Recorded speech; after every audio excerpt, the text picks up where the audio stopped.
Barack Obama's puppet presidency would come down like a house of cards if other major news outlets would dare report the truths outlined from the following editorial by Joseph Farah, founder and publisher of WorldNet Daily. The editorial is titled, "Another Scandal That Could Take Obama Down." It's dated July the 9th, 2011. Farah writes, "Sometimes the news seems stranger than fiction. Who could dream up a plot line like this? Several law enforcement agencies of the federal government, including the FBI, Justice Department, Department of Homeland Security, Drug Enforcement Administration, and the Bureau of Alcohol, Tobacco, and Firearms, got together to hatch a plan to sell guns to Mexican drug cartel members, at least one of which was later used to murder a Border Patrol agent. Can't be, right? But wait a minute, it gets worse. It now appears the money used by the known criminals in Mexico was federal stimulus money. I know, it's a nightmare. It's government gone wild. Yet that is exactly what the aptly named Project GunRunner seems to have been all about, with a scandal and ensuing cover-up big enough to bring down Barack Obama and Attorney General Eric Holder. Members of Congress have been trying to investigate, but they're getting no cooperation from Holder and the Justice Department. Apparently, the plan of the Obama administration was for the acting director of the ATF to take the fall. His name is Kenneth Melson, but he has other ideas. Melson says he first found out about Project GunRunner, also called Operation Fast and Furious, after the death of Border Patrol agent Brian Terry, who was killed with a gun sold to the Mexican gangs by U.S. law enforcement personnel. But after checking through the files on the program, Melson said he got, quote, sick to his stomach by what he found: the direct involvement of the FBI, DEA, Homeland Security, etc. While Melson is talking to congressional investigators, Obama's buddy Holder is in full stonewalling mode. He won't give Representative Darrell Issa, chairman of the House Oversight and Government Reform Committee, the time of day.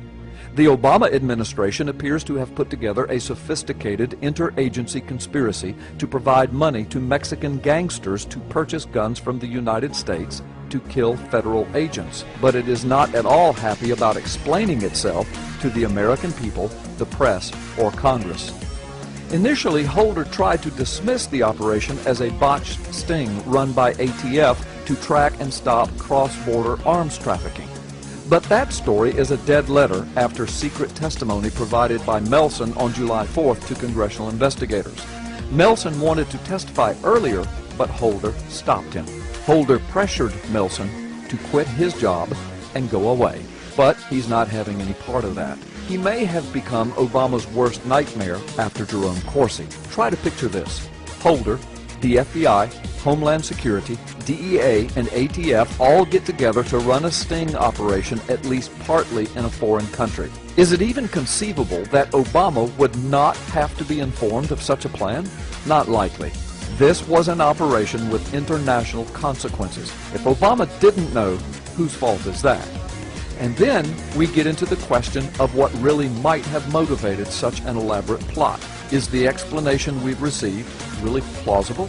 Or is it more likely that the ideologically driven Obama administration, which detests the constitutionally protected right of every American to own and bear firearms, was actively participating in a diabolical political program to put U.S. guns into the hands of Mexican gangsters as a part of a false flag operation that would be used to seize the guns of U.S. civilians?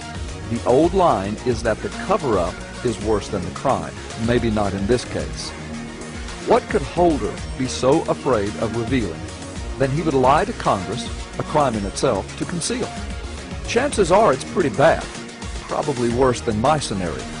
Just so you don't think I'm making this up, here's what ATF investigators told members of Congress last month. They said that they wanted to, quote, intervene and interdict large numbers of guns at the border, but were ordered to step aside and let them fall into the hands of the drug cartel. Quote, allowing loads of weapons that we knew to be destined for criminals, this was the plan, end quote. John Dodson, an ATF agent, told the panel. Quote, it was so mandated. Agent Olindo James Casa said that, quote, on several occasions I personally requested to interdict or seize firearms, but I was always ordered to stand down and not to seize the firearms, end quote. Farah says, Do you see why I say this is another scandal that could bring Obama down? This ends the word-for-word historic editorial by Joseph Farah, founder and publisher of WorldNet Daily, who today is lampooned by his larger news media peers. But someday historians will give credit where credit is due to Joseph Farah for his courage in reporting what most news organizations refuse to cover. And Farah rightly accusing that same news media of being part of the cover-up.